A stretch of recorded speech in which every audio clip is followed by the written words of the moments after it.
Oi, eu sou a Gê e você está no canal da Ogum, a Ordem do Grande Oriente Místico. Nós vamos falar hoje sobre mais um dos pecados capitais. Vamos falar sobre a luxúria. O instinto de sobrevivência é inerente à natureza biológica de todos os seres vivos, até mesmo das plantas. O instinto leva os seres a procurarem modos, ainda que inconsciente, de satisfazer essas necessidades. Ele procura comida, sente necessidade de dormir, de segurança, de se proteger e de reproduzir, de manutenção da espécie. Esses mesmos instintos provocam satisfação. E essa satisfação é um dos componentes biológicos que leva o ser à busca daquilo que necessita para se manter. O homem é dotado de pensamento racional. Essa capacidade de raciocínio nossa, essa capacidade de raciocínio do ser humano foi que o levou a evoluir, a crescer e atingir o progresso atual da humanidade. Inclusive, nós estamos aqui no YouTube. A capacidade de raciocínio o leva a procurar melhores formas para satisfazer as necessidades do instinto. A exacerbação desses instintos foi duramente criticada pela Igreja Católica. Por isso foi nomeado como pecado capital. Capital porque representa a perda da eternidade no céu de beatitude. Isso foi escrito há bastante tempo. Agora, a ética é a construção da filosofia humana e a análise das regras morais de acordo com a evolução da sociedade. Nunca se discutiu o desenvolvimento genético, só agora. Então vamos avaliar isso desse modo. Como você está no canal da Ordem do Grande Oriente, cuja proposta que faz parte das nossas diretrizes é levar conhecimentos e auxiliar o desenvolvimento do conhecimento das pessoas, nós vamos falar sobre o aspecto religioso. Então vamos tirar esse lado do capital, ok? Vamos falar então do pecado da luxúria. E pecado? O que vem a ser pecado? Conceito 1. Pecado. Número 1. Transgressão livre e consciente de lei ou preceito religioso. Não vamos discutir esse ponto. 2. Por extensão. Transgressão de qualquer preceito ou regra. Dá pra gente avaliar o que vem a ser essa regra? Um pouquinho. 3. Ação que se considera extremamente repreensível. Crueldade, maldade, perversidade.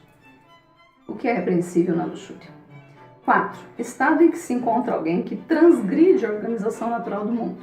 A hierarquia da razão sobre os sentidos. Do bem sobre o mal. Do espiritual sobre o físico. Vamos ver o contexto de luxúria? Número 1. Vício dos vegetais. 2. Lascívia, sensualidade. 3. Atração pelos prazeres carnais, comportamento desmedido em relação aos prazeres sexuais. Lascívia. Estado do que é luxuriante, viçoso, abundante. Segundo os católicos na religião, a gente também tem esse contexto no dicionário, um dos 7 pecados capitais. Vamos ver agora a lascívia para complementar. Número 1. Lascívia é o comportamento de quem apresenta uma inclinação para os prazeres do sexo. 2. Luxúria, tendência para lubricidade e para sexualidade exagerada. 3. Despudor, característica daquilo que está destinado à libidinagem ou do que possui uma inclinação para a sensualidade. 4. Característica, particularidade ou comportamento de lascívio. Logo, nós podemos concluir exatamente dos conceitos que a luxúria, retirada do contexto religioso, vem a ser o exagero na vida sexual. O que é o exagero na vida sexual? Se a satisfação dos instintos de sobrevivência proporcionam sensações de prazer, então estamos falando que o prazer sexual faz parte dos instintos. Só que a valorização do prazer foi classificada pela Igreja Católica como pecado mortal. E nisso foi exorcizado o sexo na vida humana. Determinou-se que o sexo fosse exclusivamente para a reprodução. Isso gerou um efeito, uma história da cultura, do progresso, até hoje. Para a sociedade, à época, vamos fazer uma análise fora do contexto religioso. Para a sociedade à época, pode sim ter sido muito interessante. Numa época em que não havia exames de DNA, você conter os ímpetos sexuais garantiria laços de sangue, garantiria que o poder, o dinheiro, as tradições familiares ficariam contidas dentro do contexto necessário. Nos dias atuais, no entanto, a luxúria é o exagero e a supervalorização da vida sexual. Vamos avaliar, então, fechando nesse foco. A satisfação sexual na luxúria ela é vista como prioridade. A luxúria ela traz consequências hormonais, desgaste físico e reflexo na vida do ser. Por quê? Porque a luxúria seria aquele caso em que a pessoa dá prioridade completa para a vida sexual. A sexualidade ela possui um ritmo, o contato, o prazer, o descanso, a recuperação, assim como a alimentação. Você come, você digere, o corpo se recupera, só depois você vai sentir fome novamente. É o processo natural. Assim como você tem também um ritmo hormonal biológico da existência.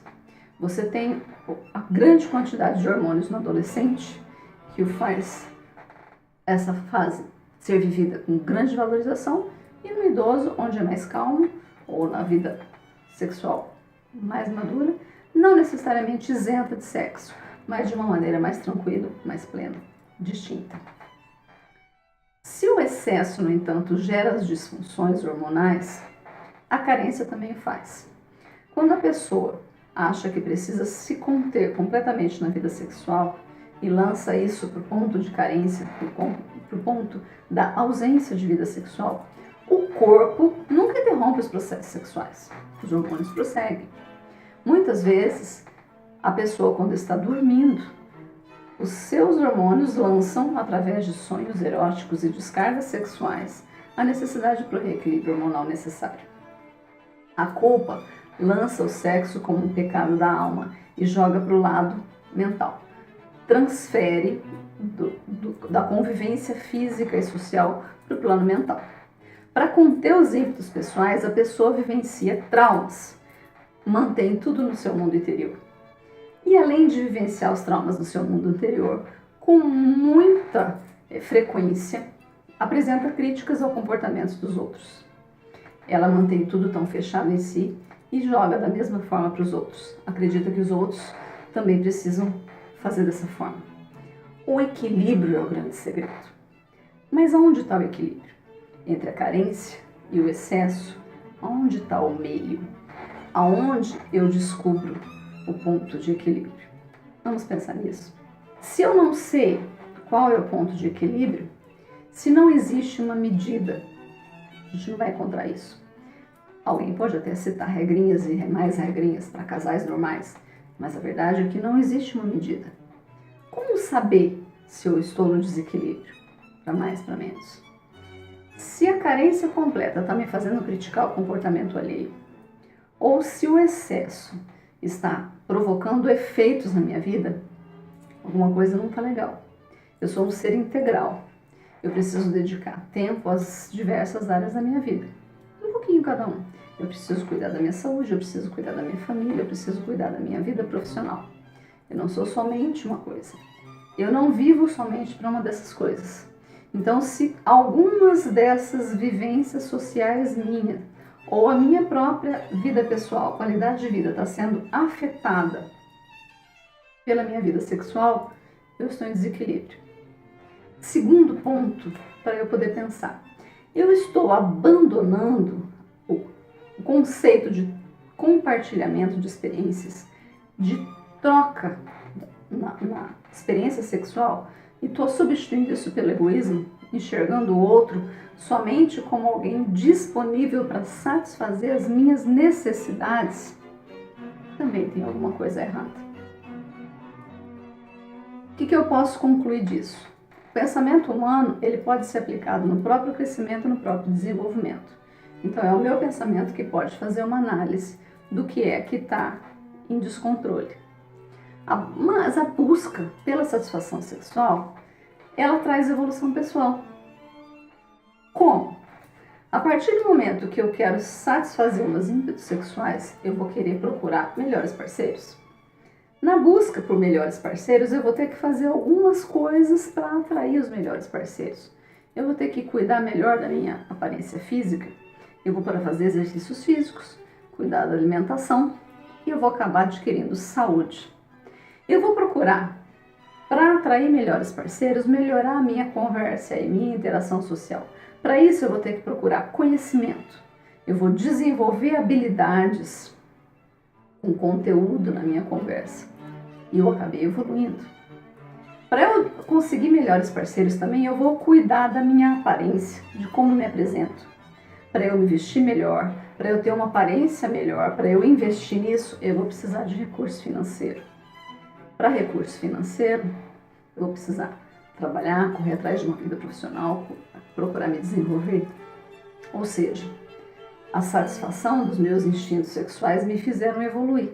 Toda essa evolução, todo esse aprendizado, tanto de conhecimentos para eu ter uma boa conversa, quanto de conhecimentos para eu ter uma melhor vida profissional e ter dinheiro, me fizeram crescer, me fizeram evoluir. Vão me acabar ajudando a ter um pouco mais de autoconhecimento, vão me ajudar a ter consciência de mim como pessoa, vão acabar me fazendo eventualmente perceber até mesmo um desequilíbrio na vida sexual. Ou seja, a luxúria, ela vem de uma necessidade de alguma coisa que me vai fazer desenvolver. E até mesmo a consciência de que eu estou em desequilíbrio partiu disso. A busca pela satisfação sexual fez o ser evoluir. Uma vez instalado o desequilíbrio, eu posso precisar de ajuda. E ajuda de profissionais. Porque eu posso estar envolvido tanto no meu processo, nós estamos falando de um vício, que eu vou precisar de ajuda de profissionais adequados, vou precisar de ajuda de pessoas que possam me prover ferramentas melhores para eu sair daquele processo. Aqui uma coisa importante para a gente pensar, comparando com a alimentação, eu tenho nutricionistas, endocrinologistas. Na luxúria, eu tenho ginecologistas, urologistas, psiquiatras, psicólogos.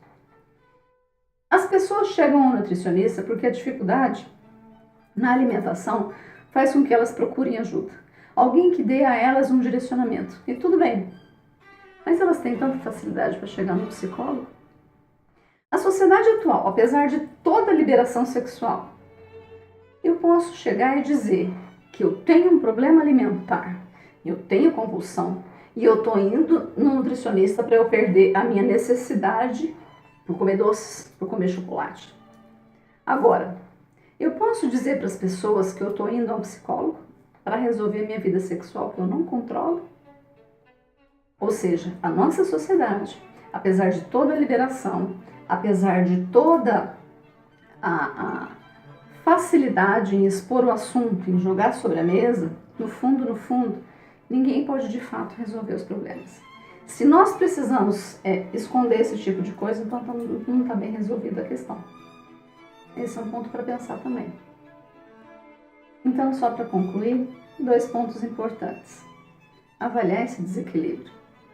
Se você está chegando a uma carência, onde você, a despeito de não ter uma vida sexual profusa, você utiliza aquilo ali para criticar o comportamento alheio, para sentir culpa, para ter sonhos eróticos, porque o corpo está pedindo descarga emocional e você entende aquilo como um pecado da alma que você não está conseguindo controlar, que você considera que aquilo está te trazendo mal-estar, que você tem alguma coisa pesando, você precisa de ajuda.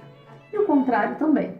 Se você está num ponto viciante de atrapalhar algum ponto da sua vida ou não respeitar outra pessoa, então você eventualmente está em desequilíbrio.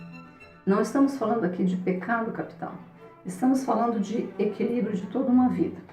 Estamos falando que quando você fala de alimentação, você vai procurar pessoas. Então, quando você fala de luxúria também. E por fim, você avaliar desse modo filosófico e não religioso em relação ao seu equilíbrio e ao seu ponto, ao meio, a você procurar um caminho. Todos nós podemos. Um beijinho. Até a próxima.